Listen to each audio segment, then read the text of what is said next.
Bonjour.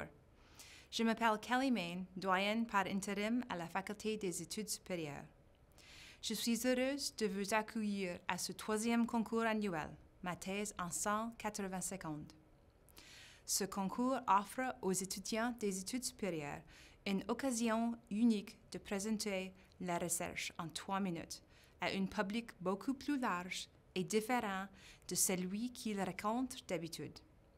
Cette compétition leur permet de mettre en avant leur capacité de démonstration, leur créativité, ainsi que le travail mené sans répit dans les laboratoires.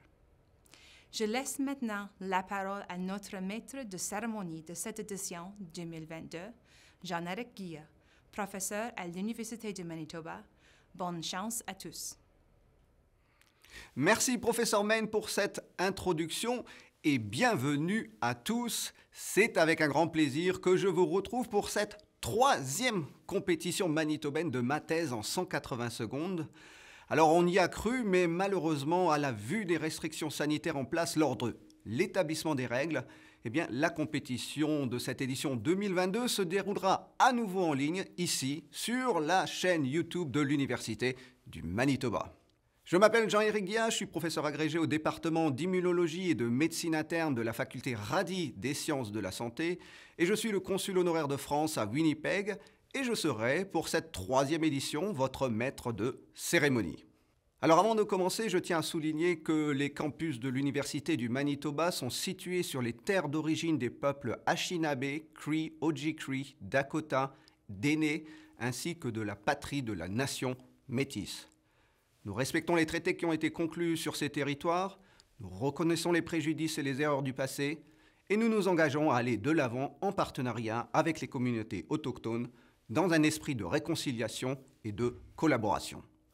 Merci à tous ceux qui se trouvent à Winnipeg, au Manitoba et ailleurs dans le monde, aux parents, aux grands-parents, aux amis, aux collègues qui nous suivent aujourd'hui afin de témoigner leur vif soutien à leur candidat préféré.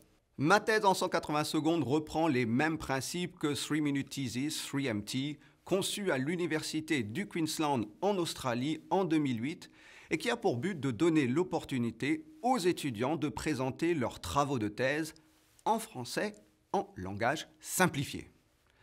Alors, cette compétition est soutenue depuis 2012 au Canada par l'Association francophone pour le savoir, l'ACFA. Et cette nouvelle compétition provinciale s'inscrit dans le cadre du concours national dont la finale nationale aura lieu le 11 mai 2022 et qui regroupera les représentants d'une quinzaine d'universités canadiennes, dont le premier doctorant, et je dis bien doctorant classé du Manitoba. Avant de vous présenter les règles de la compétition et les membres du jury, je voudrais remercier tous les commanditaires qui ont soutenu la mise en place de cette initiative ici au Manitoba. L'ambassade de France au Canada, le secrétariat aux affaires francophones de Québec, l'Université du Manitoba, l'Université de Saint-Boniface et l'ACFA Manitoba, Radio-Canada, l'Alliance française, le Journal La Liberté, le Théâtre Cercle Molière et bien sûr au niveau national, l'ACFA et Hydro-Québec. Merci à vous de soutenir les jeunes chercheurs manitobains en devenir et surtout avides de communication scientifique. Alors pour le déroulement de la compétition, eh bien c'est tout simple. Une seule et unique diapositive et surtout 180 secondes pour expliquer de manière simplifiée ces travaux de thèse. Pas une seconde de plus, sans quoi la disqualification arrivera. Et pendant que chaque candidat présentera ses recherches, les juges prendront des notes sur la qualité de l'orateur, sur ses capacités de vulgarisation, ainsi que sur la structure de sa présentation. Une fois les présentations de tous les candidats terminées, nos juges se retireront dans une salle virtuelle afin de comptabiliser leurs votes et ils nous reviendront avec un classement final. Les juges pour cette compétition sont le professeur Julien Arinaud, professeur au département de mathématiques à l'Université du Manitoba. Bonjour Monsieur Arinaud. Bonjour, c'est très agréable d'être ici. J'attends avec impatience de voir ce que les étudiants ont à nous raconter. La professeure Eftia Michaelis, professeure agrégée au département de langue classique et moderne de l'Université de Brandon. Bonjour Madame Michaelis. Bonjour tout le monde, ici Eftia Michaelis. J'ai très hâte de pouvoir écouter vos présentations aujourd'hui. Je vous souhaite évidemment bonne chance. Monsieur Alexandre Rossignol, responsable pédagogique, enseignement français langue seconde à l'Alliance française du Manitoba. Bonjour Monsieur Rossignol. Bonjour à tous, c'est un plaisir pour moi d'être ici aujourd'hui pour assister à cet événement. Je souhaite bonne chance à tous les participants et merci encore une fois. Et Jérémy Laniel, présentateur de l'émission radio L'Actuel sur Ici Manitoba. Bonjour Monsieur Laniel. Bonjour à tous, un réel plaisir, privilège d'être ici. J'ai bien hâte d'entendre ces étudiantes justement se prêter au jeu. Ça va être un réel plaisir. Merci à tous d'avoir pris le temps d'être avec nous ici aujourd'hui et bonne chance à vous pour choisir vos candidats préférés. Alors pour ceux qui veulent se joindre à la conversation en ligne, les tweets et les gazouillis sont encouragés et les hashtags de l'événement sont hashtag MT180, hashtag MT180MB et @UMGradStudy, @UMManitoba, @USTBoniface, @ACFA. Et maintenant, place à la compétition. Je voudrais vous présenter notre première des 4 challengers, Camilla Chacon, étudiante en master au département de physiologie et de pathophysiologie du collège Max Rady de médecine de l'Université du Manitoba. Elle a obtenu son bac de sciences à l'Université de McGill. Alors parce que c'était un domaine qu'elle n'avait pas encore trop étudié lors de ses premières années universitaires, elle a choisi le domaine des neurosciences afin de continuer sa maîtrise. Pour l'instant, elle n'a pas encore pris sa décision si elle allait continuer en sciences ou tenter de rejoindre le collège de médecine afin de devenir médecin et mettre en application toutes ses connaissances obtenues au cours des dernières années. Elle est récipiendaire de nombreux prix et a participé au Multidisciplinary Health Research Experience afin de donner une meilleure vision aux étudiants de premier cycle des possibilités offertes aux études graduées.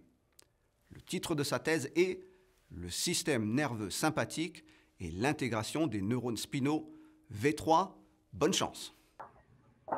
Avez-vous déjà remarqué un pic dans votre rythme cardiaque quand vous faites de l'exercice, quand vous avez peur, quand vous voyez votre béguin ou lorsque vous présentez votre thèse en 3 minutes? Vous pouvez remercier votre système sympathique pour ça. Il est responsable de régulariser le flux sympathique comme la pression artérielle et la fonction du cœur à travers des neurones préganglionnaires sympathiques ou NPS dans la moelle thoracique. Maintenant, imaginez que vous blessez votre moelle et les connexions qui viennent du cerveau sont interrompues. Vous êtes affecté par la perte de mouvement ainsi que les effets secondaires associés avec la maladie, comme la dysfonction du cœur. La dysfonction du cœur est la première cause de mortalité dans les individus avec une lésion épinière et environ 80 000 Canadiens sont confrontés avec une lésion. Mais depuis des années, nous savons que la moelle épinière est saine et viable sous le niveau de la lésion. Alors, la question est, comment est-ce qu'on peut renouer ces réseaux de neurones qui coordonnent l'activité sympathique réduite après une lésion? La stimulation épidurale est une avenue thérapeutique commune qui utilise un courant électrique pour stimuler la moelle lombaire et aide à récupérer les mouvements sous le niveau de la lésion. Pas seulement ça, elle peut aussi améliorer les paramètres sympathiques comme la fonction du cœur, mais les voies utilisées sont inconnues. Nous croyons que ces améliorations sont à travers des réseaux d'interneurones spinaux, une autoroute qui envoie l'information ascendante. Nous devons nous souvenir que traditionnellement, la moelle reçoit l'information du cerveau, mais elle peut aussi envoyer l'information ascendante vers le cerveau. Alors, pourquoi pas profiter de cette autoroute ascendante pour circonvenir la blessure? Utilisant les modèles génétiques des souris, nous pouvons visualiser, manipuler et comprendre les rôles des interneurones spinaux. Enfin, je suis la première personne à découvrir que les interneurones V3 situés dans la moelle lombaire et qui sont involucrés en mouvement font des connexions à les NPS dans la moelle thoracique. Alors, mes recherches sont une approche novatrice qui pourrait aider à optimiser les stratégies de réadaptation après une lésion médulaire pour réduire et éviter les effets secondaires et pour améliorer la qualité de vie de ces individus. Merci beaucoup pour votre temps. Merci Camille Chacon pour ces 3 minutes. On va maintenant laisser au juge le temps de la réflexion afin de noter cette première candidate. Si vous vouliez soutenir Camille Chacon, c'est sur les réseaux sociaux que cela se passe. Hashtag MT180, hashtag MT180MB, @UMGradStudy, @UMManitoba, @UST-Boniface. Soutenez-la du mieux que vous pouvez. Notre deuxième challenger est Patty German. Elle est étudiante en doctorat au département de français, espagnol et italien de l'Université du Manitoba. Elle a obtenu sa formation de premier cycle à l'Université de la Saskatchewan, puis a passé une maîtrise à l'Université du Manitoba. En marge de son doctorat, elle enseigne le français. Elle est la récipiendaire de différents prix et dans l'avenir, elle aimerait poursuivre dans le domaine de l'enseignement. Sa thèse a pour titre « Le lieu touristique dans les œuvres d'Alain Resnais et de Marguerite Duras, 1944-1965, espace des violences présentes et passées ». Bonne chance à vous. Bonjour. Je vous invite à penser à la dernière fois que vous étiez au bord de la mer ou bien au bord du gigantesque lac Winnipeg qui est tout comme la mer. À quoi aviez-vous pensé? Si vous êtes comme moi, vous avez pensé pas seulement à la nature, mais à votre vie. Cet endroit, loin de la vie quotidienne, et pour la plupart des gens, fournit une perspective différente. Je fais l'argument que dans certaines représentations du tourisme, les personnages du touriste sont motivés à faire un voyage à l'intérieur d'eux-mêmes.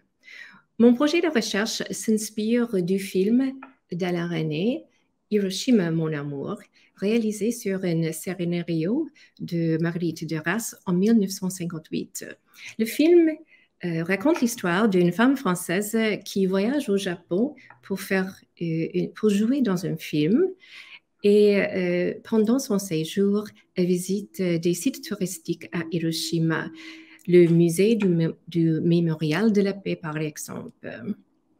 Son ami japonais lui dit à plusieurs reprises « Vous n'avez rien vu à Hiroshima, rien ».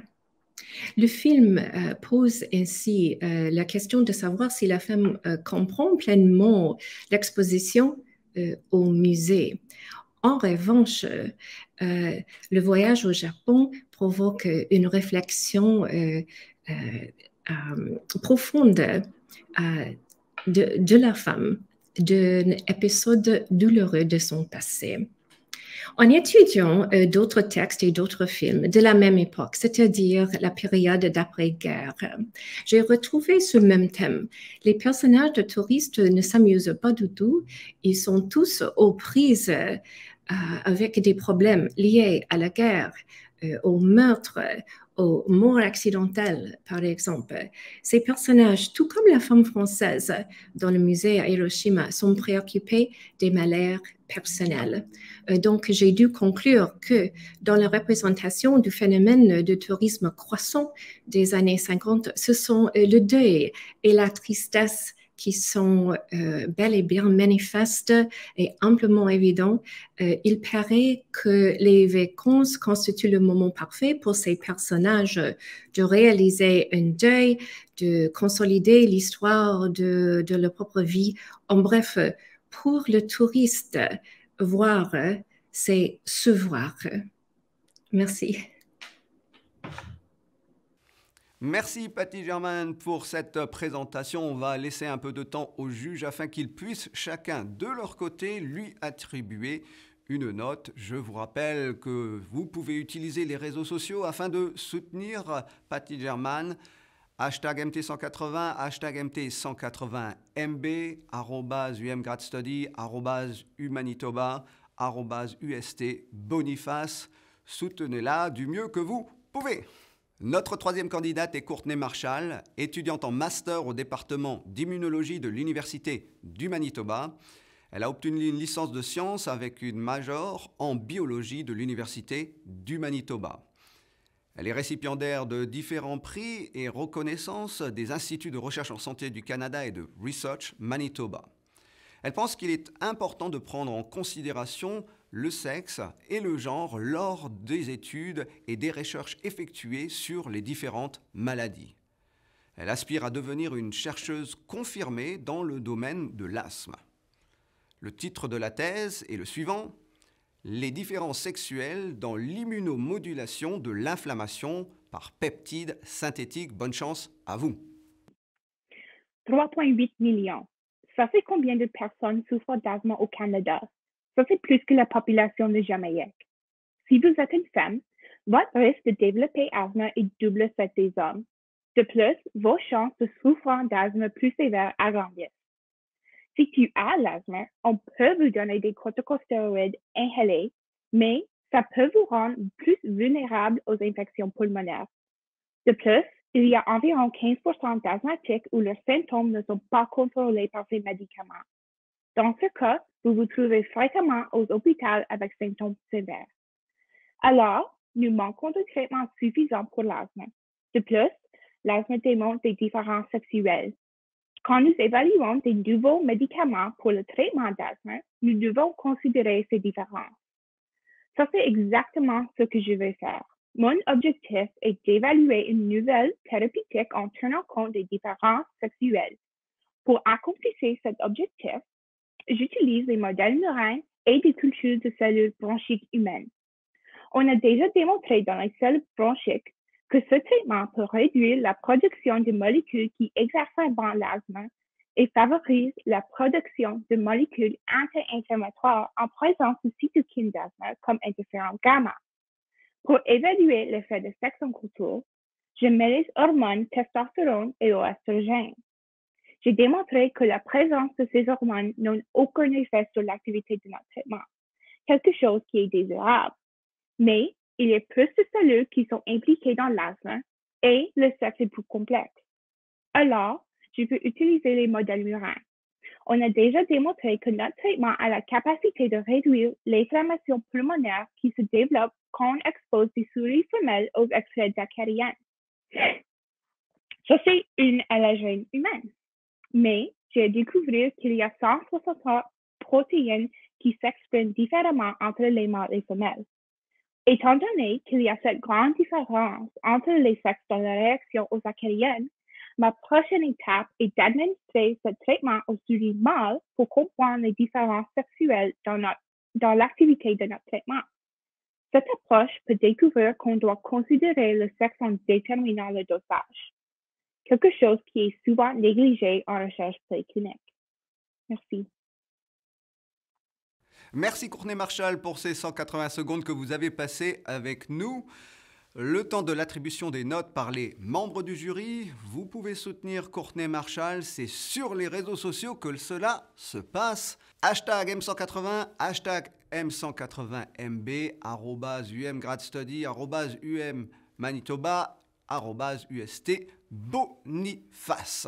Et nous voici déjà arrivés à notre quatrième et dernière candidate, Diane Chicoudi. Diane Chicoudi est étudiante inscrite en deuxième année de doctorat au département d'immunologie de l'Université du Manitoba. Elle est titulaire d'un master de biologie de l'Université de Québec à Montréal avec une majeure en immunologie et parasitologie. Elle est la récipiendaire de plusieurs bourses, University of Manitoba Graduate Fellowship, Mindel and Tom Olenek Research Award. Et son but est de devenir une chercheuse dans le domaine des maladies inflammatoires des intestins afin de mieux comprendre, d'aider et d'améliorer la vie des patients qui ont ces maladies. Le titre de sa thèse est le suivant: effet de la chromogranine A et de la pancréostatine sur le processus de guérison de la muqueuse intestinale dans la colite ulcéreuse. Bonne chance à vous. Depuis quelques jours, vous avez des maux d'estomac qui sont accompagnés par des fréquentes allées aux toilettes. Vous n'êtes pas particulièrement inquiet. Vous dites que vous avez peut-être consommé quelque chose d'avarié et que ça va passer. Mais aujourd'hui, en y allant, vous remarquez que vous avez du sang dans vos selles. Ça vous inquiète. Vous dites, bon, vous allez peut-être aller consulter un médecin, peut-être. Le médecin vous fait passer une batterie de tests, incluant une colonoscopie. Et là, il vous annonce que vous souffrez de la colite ulcéreuse. Si vous êtes comme bien des gens, vous n'avez peut-être jamais entendu parler de la colite ulcéreuse. Et pourtant, cette maladie touche un Canadien sur 140. La colite ulcéreuse est une maladie inflammatoire, chronique et incurable. Elle est caractérisée par la formation d'ulcères sur les parois des intestins. Et ce sont ces ulcères qui causent la présence de sang dans vos selles. Dans mes recherches présentement, mes recherches montrent que les cellules qui recouvrent la paroi du tube digestif sont enflammées par une molécule qui s'appelle la chromogranine A. Cette molécule crée la formation d'ulcères et est responsable du malfonctionnement du tube digestif. Alors, je passe mon temps à étudier un traitement qui permettrait de bloquer la chromogranine et créerait une forme de barrière sur le tube digestif et ce qui permettrait de réduire la présence d'ulcères. Ce traitement s'appelle la pancréastatine inhibiteur 8. Si mes résultats fonctionnent, mes études permettront non seulement d'améliorer la compréhension que nous avons sur la colite ulcéreuse, mais elle fournira aussi une nouvelle approche thérapeutique qui permettra, je l'espère, de vous donner une meilleure vie, et ce aussi des 50% des personnes qui ne répondent pas au traitement. Merci. Merci Diane pour cette présentation. On va laisser un peu de temps aux membres du jury afin qu'ils puissent lui attribuer une note. Je vous rappelle que vous pouvez utiliser les réseaux sociaux afin de soutenir Diane Chikoudi, #M180, #M180MB, @UMGradStudy, @UManitoba, @UST-Boniface. Et maintenant, on va demander à l'assistance technique de mettre en relation tous les juges dans la salle virtuelle afin qu'ils puissent délibérer et nous annoncer dans quelques minutes les différents vainqueurs.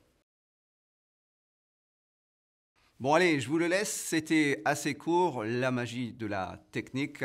Nous voici donc de retour pour le moment tant attendu, la révélation du classement. Je pense que vous êtes tous un peu comme moi très anxieux et que vous espérez que votre candidat favori va gagner. Eh bien, commençons par la 3e place, sponsorisée par l'ambassade de France au Canada et qui comprend un prix de 200 $. Ce prix est attribué à Patty German pour sa présentation intitulée « Le lieu touristique dans les œuvres d'Alain Resnais et de Marguerite Duras, 1944-1965, espace des violences présentes et passées ». Félicitations à vous. Vous avez su capter l'attention des membres du jury qui ont très fortement apprécié votre présentation. Le 2e prix, toujours sponsorisé par l'ambassade de France au Canada, comprenant 300 $, mais aussi un abonnement numérique au journal La Liberté ainsi qu'un casque sans fil et des accessoires fournis par le théâtre Cercle Molière, est attribué à Diane Chikoudi pour sa présentation intitulée « Effet de la chromogranine A et de la pancréastatine sur le processus de guérison de la muqueuse intestinale dans la colite ulcéreuse ». Félicitations à vous, Diane, pour cette communication qui, par votre narration simplifiée, a pu nous faire entrer dans votre domaine de recherche. Félicitations à vous. Mais qui est donc le vainqueur de cette compétition manitobaine 2022? Qui emportera le premier prix de 400 $ sponsorisé par l'ACFA Manitoba et l'Université de Saint-Boniface, ainsi qu'un casque sans fil et un abonnement numérique offert par le journal La Liberté, un abonnement d'1 an à l'Alliance française, ainsi que des accessoires offerts par le Cercle Molière et un passage en ondes sur Ici Manitoba. Suspense, suspense, suspense. La première place est attribuée à Camilla Chacon pour sa présentation intitulée « Le système nerveux sympathique et l'intégration des neurones spinaux V3 ». Félicitations à vous pour ce travail remarquable que vous avez réalisé. Et voilà, c'en est terminé. Avant de refermer cet événement, je voudrais à nouveau remercier tous les commanditaires qui ont soutenu la mise en place de cette initiative ici au Manitoba. L'ambassade de France au Canada, le secrétariat aux affaires francophones de Québec, l'Université du Manitoba, l'Université de Saint-Boniface et l'ACFA Manitoba, Radio-Canada, l'Alliance française, le journal La Liberté, le théâtre Cercle Molière, ainsi que Hydro-Québec et l'ACFA national. Merci, merci à vous tous.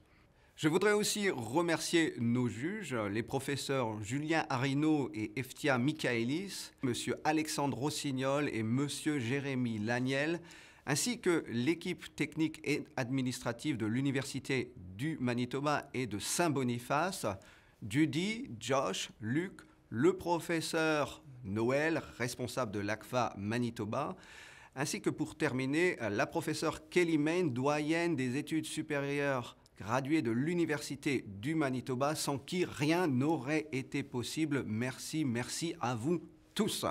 Voilà, c'en est terminé de cette 3e compétition de ma thèse en 180 secondes au Manitoba.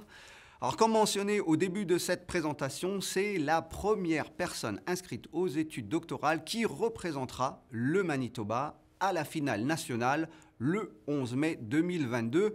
Félicitations à vous. Et nous, on se retrouve l'année prochaine pour une nouvelle compétition qui, je suis certain, sera des plus excitantes et peut-être à laquelle vous aurez l'honneur de participer en personne si vous vivez au Manitoba. Miigwech, au revoir, à bientôt, goodbye.